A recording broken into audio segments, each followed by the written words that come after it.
Hola mis amigos and possible amigas, my name is Taffer16 and welcome back to another reaction video, and welcome to another reaction to Charlie Brooker's weekly wipe. I wonder if there'll be more horse meat in this one. Let's find out.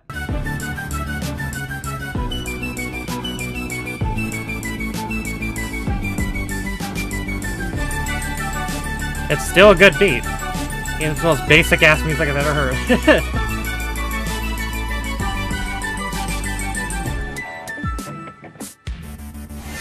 Hello, I'm Charlie Brooker and you're watching Weekly Wipe, a programme all about things that are happening. Things like this. Like what? Heartbreaking and tragic scenes in Coronation Street as Hayley Cropper drinks some funeral juice. Already impassioned campaigners are calling for the right to die to be extended to Emmerdale.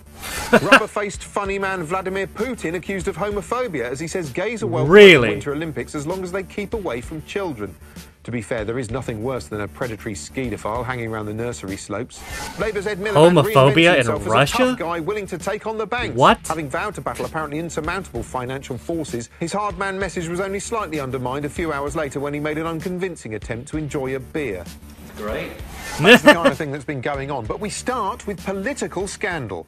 The political sex scandal has an illustrious history dating back to the Profumo affair, and since then it's provided countless guffaws and lurid but hilarious headlines detailing the romps, bonks and trysts of people you'd rather not picture in any kind of bedroom scenario whatsoever. Oh, But Lord. the latest example isn't much fun, involving allegations about Lord Reynard, which he denies and refuses to apologise for, thus putting Nick Clegg in a compromising position. Reynard's now been suspended and the whole thing's playing out in the media in a bizarre civil war. The Lib Dems are currently investigating whether Lord Reynard has brought the party into disrepute or whether it's actually got any repute left to diss. It's more of an ugly mess than a farce, really. For a proper old-fashioned political sex scandal, you have to switch channels, or rather cross channels. To France. Yes, France, a nation so romantic it's got a type of kissing named after it, almost expects its political figures to have mistresses. It's practically a tradition. De Gaulle was the town bike, Jacques Chirac was a filthy slut, and Francois Mitterrand was famed for filling every woman he met with what the French call happiness and we call a penis. Look, he's going for one now. Get your filthy paws off her. That's our queen. Oh, no. But now a contemporary slap and tickle scandal seemed to be brewing around President Hollande, who stands accused of cheating on the First Lady with a second lady, like a sort of French Lee Ryan. The First Lady was in hospital and the news was clinically clear about why. The First Lady is still in hospital with a broken heart. Oh, God, that's awful. They can't treat a broken heart because it isn't a medical condition. No. These provocative magazine images had prompted the scandal. Hollande apparently pictured outside the actress's apartment. They didn't actually get a clear shot of his face, just his helmet, which is the sort of thing they can put on front pages in France. They're no better than animals. Actually, looking at this, how do they know it's not just one of Daft Punk? The British news gleefully recounted how the French public had snapped up every copy of the accusing mag, leaving none left for them. Bonjour, monsieur. Do you have any copies of Closer magazine? I'm very sorry, I sold all. You sold all of them this morning? Oh, in that case, I'll just have a copy of Le Razzle. And what's French for hand cream? Confusingly for British reporters, outside of the magazine itself, the French media claimed it wasn't too interested in the alleged affair. If it's private, it's private. I don't care what François Hollande or anybody else is doing in his bedroom. It soon became clear that people most interested in where the Parisian Prez put his penis were the British, who found the French nonchalance incroyable. Are you interested in the love life of François Hollande? Not at all. Not at all. I don't believe you. Because they couldn't get footage of French citizens waving their fists and shouting "Zut alors!", the British hacks had to pad out their reports avec le filler. One perky Channel 4 news reporter painstakingly reconstructed the president's drive to the alleged love nest, stepping off the bike and walking straight up to the front door, but then foolishly stopped short of the interesting bit where he'd get to make love to a beautiful actress. Yeah, what the hell? The problem for President Hollande is that he looks even more ridiculous than I do. I'd say it's about evens. There were also some startling pre-watershed glimpses of suspiciously post-watershed cartoons, and stock news report filler item 6B, footage of a crappy knocked-up in 5 minutes computer game wheeled out like it's a big deal. It's not even a good French video game. It's no Super Marie Antoinette. Back in the studio, the French insistence on respecting privacy was irritating the British media so much they invited French journalists on to harangue them in the only language they understand: arrogance. Why are the French press so deferential? Some UK anchors apparently spent so long speaking to the French, the Gallic influence rubbed off on them and they started acting French themselves. But, you know, a French president has an affair. But Hollande couldn't hide forever because he was scheduled to give a live press conference. Rolling News wiped the schedule clean to watch the president squirm in the spotlight. Anything could happen. He could break down and beg forgiveness, or start f***ing the actress live on stage. He is French. Or, as he'd been scheduled to do all along, he might speak at length about French economic policy, the big T's. Although, of course, in French, even that's erotic. We're talking about going faster, going further, accelerating, and going in more depth. But we've got to ensure that this growth be as vigorous as possible. Oh. In the end, the First Lady came out of hospital, the Second Lady threatened to sue the magazine, and the President carried on, just as unpopular as he'd been before. And what had we, the British, learned? Nothing. Except that ultimately the French don't seem to care who the President's f***ing, as long as he's not f***ing the country. There's this sort of library channel where the BBC keep their old man music programmes. And it had this amazing detective thing called The Bridge on it. It's a bit like Sherlock, which is brilliantly made, but instead of it being about a hobbit and a wizard, it's about a sort of giant and a robot woman. He's sort of angry and she's sort of distant, but if you put them together, they sort of balance out and make one person. It was a bit weird because it had George Galloway in it, and Dennis Waterman, and like Stuart Lee, but younger and less funny. But they were all foreign them, not real them. It's about these crimes that are happening miles away, but are still exciting. She's fucking so dead. You still sort of care. And just like Sherlock, it's got these clever words that come up, so you know what's happening. Like, each time someone speaks, it explains what's going on. Sometimes there are words telling you what they'd said, even though you knew what they'd said, because they'd said it using real words anyway. For fuck's sake. It's hard concentrating on the word bits, with all the picture bits at the top. I think maybe the way to do it is to watch it once for the words and then again for the pictures. The man policeman's Danish and the woman policeman's Swedish, but even though they speak two different languages, they don't need subtitles to talk to each other because they're both foreign. So, like, even though I need subtitles to understand them, they wouldn't need subtitles to understand me because to them, I'm foreign, which they are too. They're trying to catch Of these course. like, Beatrix Potter people who Oh, are no. killing people to make a trendy point about politics to impress The Guardian. Feels really new because, as well as the robot one, it's got YouTube in it and computers, you know, and a bit where a man's having sex with someone. What? And if you look, you can see his balls for, like, no reason. Thing is, it's not a nice foreign land like in a holiday programme. It's really cold and there's all murders. And you can tell from looking at it that there's hardly any colours allowed over there because the light burns the fjords. So everything's grey and murky and muted and sort of ominous. It's probably less depressing being murdered in Scandinavia than anywhere else on Earth because even as you were dying, you'd think, oh well, at least it'll be warm in heaven. And they'll let me wear red trousers if I want. And they probably speak English like in proper places. The first series of The Bridge was really good. So they made it again over here as The Tunnel, which was really good as well. And to make it a fair swap, the Danish remade Take Me Out. And theirs was just as good as ours was. In fact, actually sort of better because it's happening further away.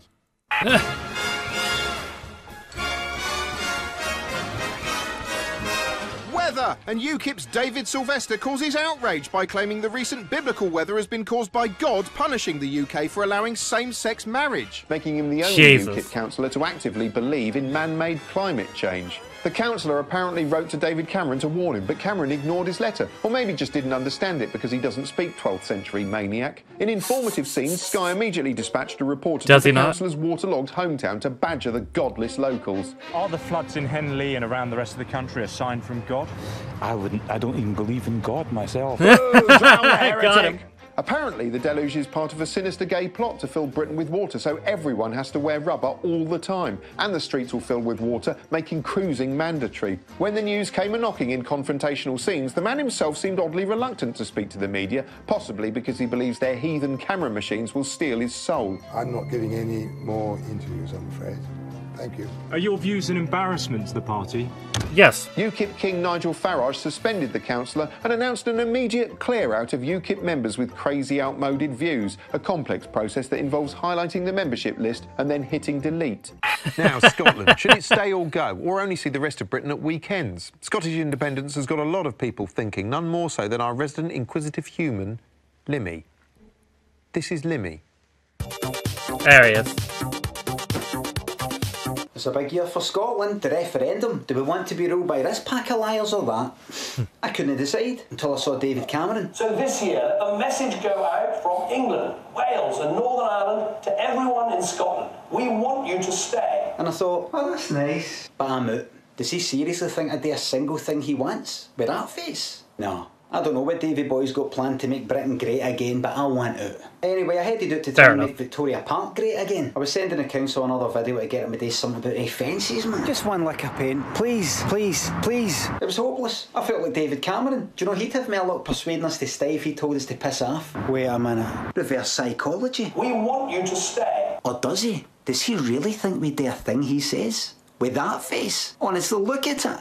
Literally, it worked. He knows. He's got to know. And he wants us to bolt. I don't know what he's got planned to make Britain great again, but I want in. We want you to stay. Nice try. And by the way, Davey, I know you're watching, and I know what you're thinking. You're thinking of flipping this one more time. You're thinking, do you know he'd have more luck persuading us to stay if he told us to piss off? Huh? You're thinking of maybe doing this, or this, or maybe this? But sorry, mate. We want you to stay. First answer counts.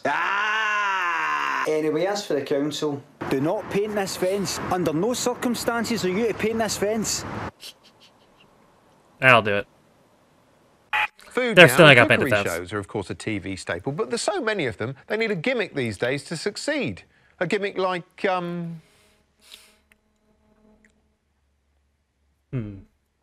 spoons! Ah! Yes, spoons, courtesy of Spoons? Wait, what? Market Kitchen Contest The Taste, in which former celebrity courtroom star Nigella Lawson Oh, has not to again. spoon clean alongside rock and roll chef Anthony Bourdain and the world's Frenchest Frenchman, Ludo Fonfifon. I don't know, it's your kitchen. Find me something for spring water.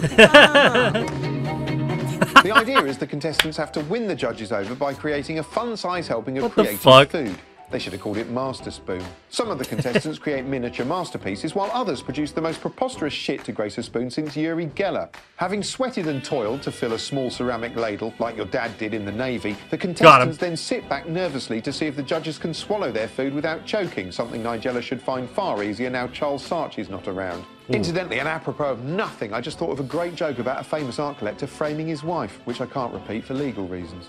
Anyway, spoons are all very well, but they're not a very adventurous cookery gimmick. What's really missing on TV is a food show incorporating far-right politics, as exhibited in the recent bizarre cookery video posted online by the BNP's Nick Griffin. It's just like an episode of Master Race, I mean Chef. Essential cooking tool, wooden spoon. It's weird watching him in his notably well-equipped kitchen, and refreshing to see he doesn't deny the existence of ovens. Disappointingly, he doesn't cook chicken supremacist or egg-fried Reich or swastika masala, but a simple stew, which he cooks in one big melting pot. Let's have a look at the contents of that pan there. Just taking on a little bit of colour. Obviously, he likes his ingredients locally sourced, although he's going to be furious when he finds out those British white potatoes are descended from South American immigrants. Still, it's not just cookery tips, there's opinion too. So don't let people tell you that you have to have huge numbers of immigrants to have good cooking. OK, although to be fair, no one's ever told anyone that. We've got a Mexican restaurant in a town not that far from here. The place isn't swamped with Mexicans. You take the recipe, that's really all you need. Oh, you know, I do wish he wouldn't talk while he's chopping ingredients. I mean, look at the clunky way he wields the knife. I keep worrying he might not hurt himself. Then finally, the meal is ready to eat. To be fair, even if some of the diners look less than thrilled to be there, the end product looks good. Maybe he should have been a chef. Still, cookery's losses, bigotry's gain. And if you don't like the dishes he serves up, send them back to where they came from. Of course, those who prefer their cookery a little less politically controversial and a lot more cash can always ingest the swaggering and breezy laid-back Sunday brunch with prime geezer Tim Lovejoy. It's about 3 hours long, but don't worry if you can't be fussed to sit through all of it. 3 hours? Mr. Jake Yap has condensed it down to 99 seconds, as he'll demonstrate now. Start the clock. All right, give it to me, Jack. Good morning, welcome to Sunday Brunch with me, Tim Lovejoy. It's a completely different format to Something for the Weekend, which I hosted in the same slot on BBC Two. That was all about celebs and cooking. This is all about food and famous people. Anyway, it's no biggie, it's only telly. It's just a couple of top blokes slightly too old for their low-rise jeans, hanging out for classic bands. Look at me, I'm just leaning on the set, owning the space. Scouse Psychic, what are you cooking up for us today? Well, today I'm doing French toast with you. All right, mate, that's enough of you. Back to me, only joking. He's laughing. He's laughing as well. I'm the new Des Lynam when you think about it. I'm just so bloody laid back. All right, let's do some auto cue. Watch my eyes glaze over. Remedial time. Our guests today were famous in a pop group around 1997. All right, welcome, guys. Just hang out, help yourselves do anything. My parents aren't back till September and I'll be at uni by then. Anyway, let's interview you. Didn't bother to read the notes they sent over last night. I'll just wing it. What's the most... who are you? OK, I've completely lost control of the interview now. Good job the sound man's remembered that I'm supposed to be in charge. Time to say something blindingly obvious as though it's something only my keenly analytical mind could have worked out. Music's really important, isn't it? Yes. Speaking of which, here's a bit of a pop video we've been checking out on MySpace. They're called Coldplay, and we think they're going... Oh, no. Time now for me to stand next to Simon while he cooks, all a bit awkward, like a neighbour standing in your kitchen at your New Year's party. Later on, Simon will stand awkwardly next to our guest chef, keeping that whole redundant bloke standing about vibe going. Well, we've got to the end of the programme and no one's worked out what my role is. Time for a low-key, no eye contact finale. See you later. That sounds like torture.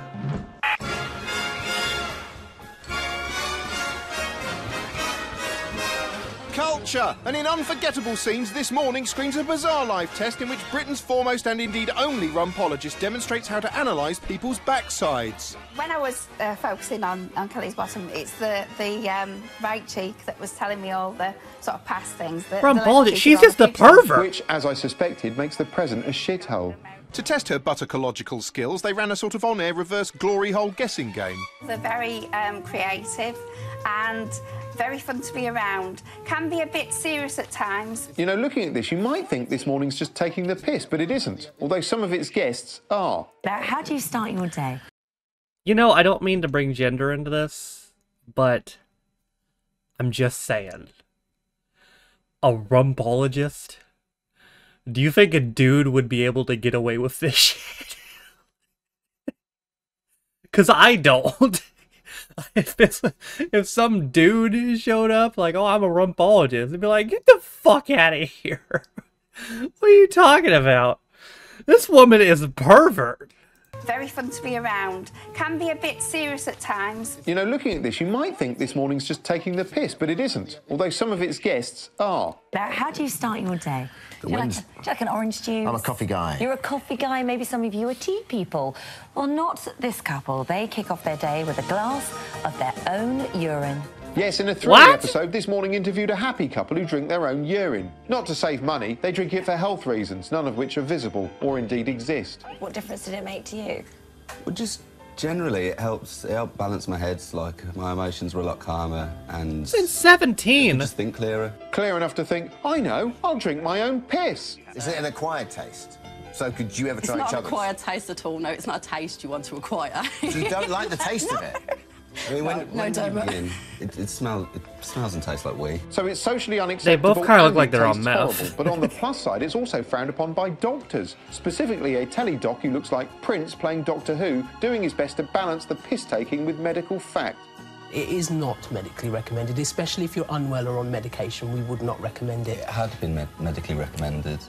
Yeah, I guess it all boils down really to who you want to believe. The qualified medical professional who tells you not to drink piss, or the hairy bloke in the stripy jumper who does. Things were inevitably building towards the money shot in which the happy couple would go on the piss, necking a glass of homebrew Pinot Grigio live on air, which was probably enough to get viewers experimenting with swallowing their own vomit. Oh, look at that. You know what that is? That is Cameron's Britain. Cameron's Britain, everybody.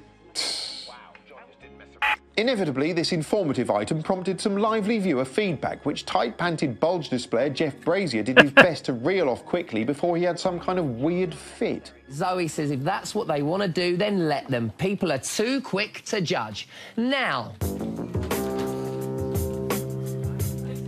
Feels so good.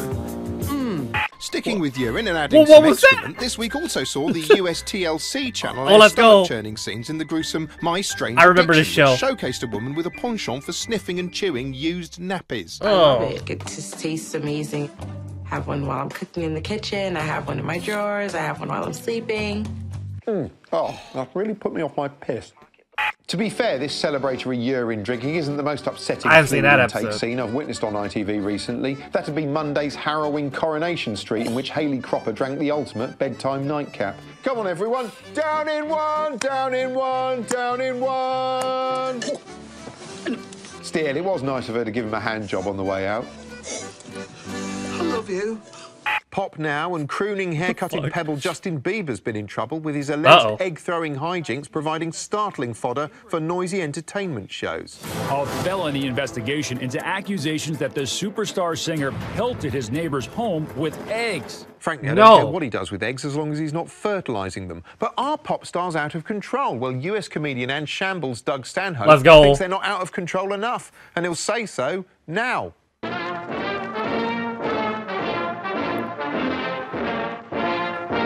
I'm Doug Stanhope, and that's why I drink. Me too. You know what? Anytime you complain about the kids today, you know you're walking on dangerous ground of just being a pathetic old fuck. But I think I'm right. This is the weakest generation in recorded history. Justin Bieber made the news for pissing into a mop bucket in the back room of a nightclub. I remember that. TMZ got hold of some film of Justin Bieber relieving himself in a mop bucket. That makes news today? That's the coolest spot to piss. You know, you'll forever remember that. That's so indicative of what a What the fuck? generation this is. Where that's the rock and roll lifestyle. Oh. No, you're not Led Zeppelin chucking fucking TVs out of hotel windows while the drummer is dead in the pool. Oh no, Justin Bieber peed in a mop bucket. It was caught on a cell phone camera. And I know every generation complains about the new kids coming up after them. But in the past, it was always complaining that the new kids were too out of control and taking too many chances. Oh, these kids today, they're smoking the marijuana reefer blunts. We're gonna be the first generation that's the opposite of that, where we'll still complain about the kids today, but in the opposite fashion. Look at these fucking kids. We used to do crank off of titty dancers and shit. No one got hurt. It was a good time. These fucking sissies, they drink a Red Bull for some pep and some spirit. The closest they've ever come to a fist fight is on a message board. You looking at my girlfriend? I'm gonna unfriend you from my Facebook registry. No, you have some block user coming in your future. I better delete the part, because I might get my wall shut down. Probably, yeah.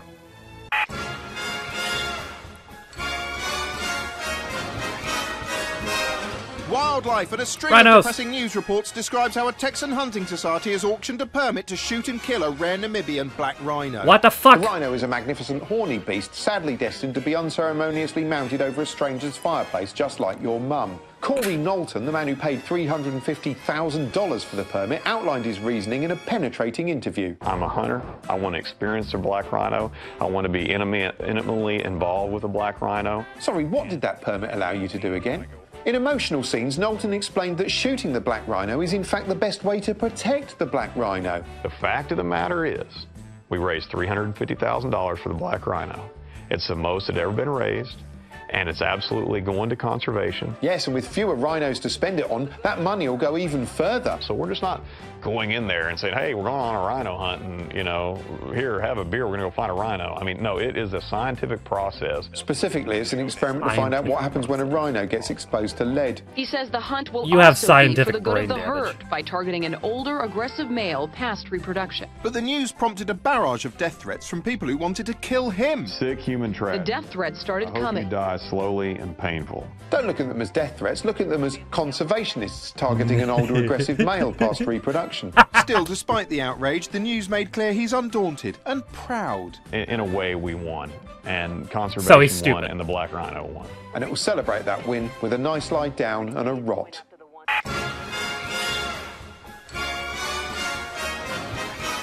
I hope the rhino killed him.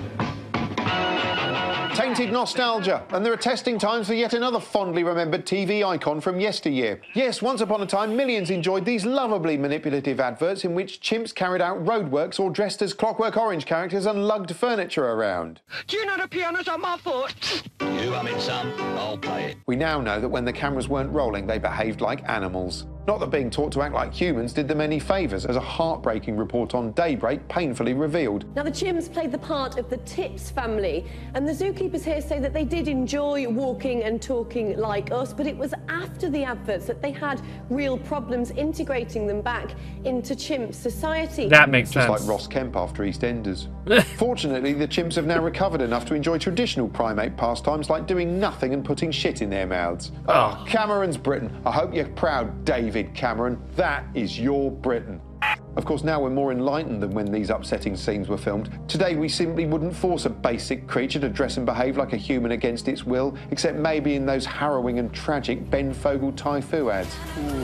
Oh, it shouldn't be allowed. Of course, Charles Darwin taught us monkeys and mankind are very much alike. Tomorrow will be 175 years since Darwin became a Fellow of the Royal Society. So to celebrate that, and hard-hitting science in general, Philomena Kunk is about to explore evolution before your very face in this week's Moments of Wonder.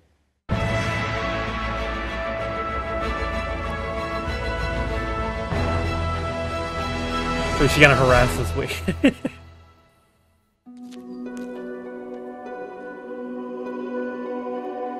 It's almost unbelievable that before Charles Darwin invented evolution in 1859, no one had ever evolved.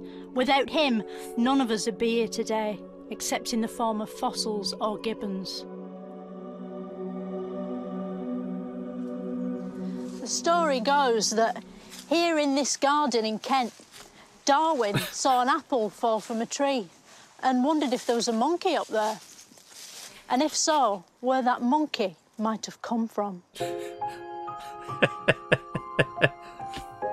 Darwin was one of the most famous men of his age, like Paddy McGuinness is now, except Darwin had a beard, which Paddy McGuinness doesn't. No, it doesn't. Unless they use CGI to paint it out, which they probably don't because it's expensive.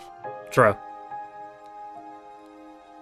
Even though it's obviously just boring today, the origin of species was the biggest sensation of its age, thanks to the twist ending in which Darwin revealed everyone on the planet had been made out of monkey meat all along.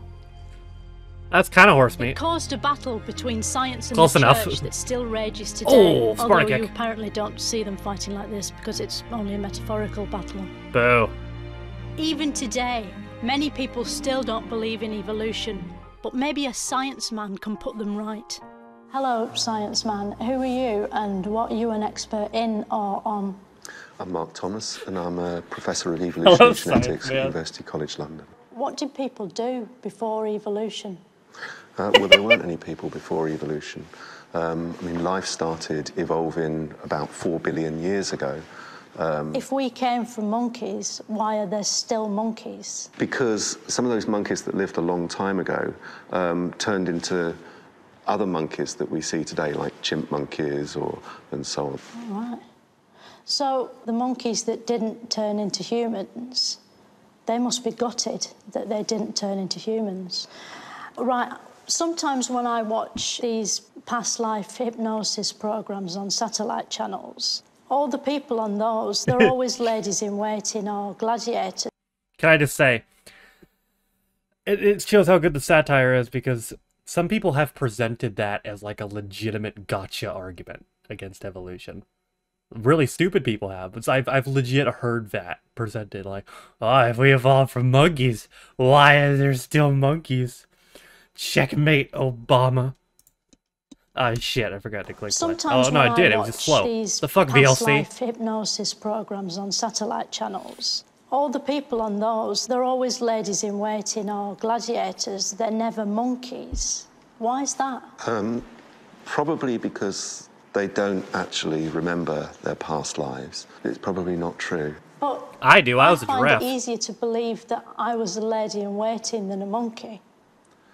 Well, it's maybe easy to believe Right at that the your break. ancestors were ladies in waiting, Than but monkeys. I don't see the problem between believing both that your ancestors were ladies in waiting a few hundred years ago Before that, and before that were monkey monkeys. ladies in waiting.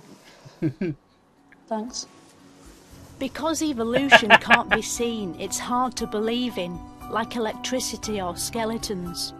But one day, maybe we'll evolve eyes that can see evolution, and that'll prove it's real.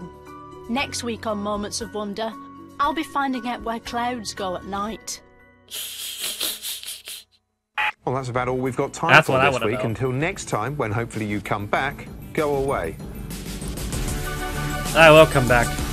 Tomorrow night at 10, Jack Whitehall, Reginald D. Hunter and Victoria Wood are answering Stephen Fry's QI questions. Cool. And there's live tennis in the morning here on BBC Two with Nadal against Federer in the Australian Open semi-finals from 8:15. Nice. Sure, that was a good match. If you want results of that tennis match, Nadal beat Federer in straight sets and went on to play Stan Wawrinka in the final, where he would lose in 4 sets. It was actually Stan's first ever Grand Slam championship as well. That's right. Didn't think you'd get 9-year-old tennis results on this channel, did you? But you did. There you go. You're welcome. Anyway. God damn, that Rhino guy might have been the dumbest motherfucker I've ever seen in my entire life. Like, I'm somewhat numb to stupid people now, considering how long I've been on the internet. But, holy shit.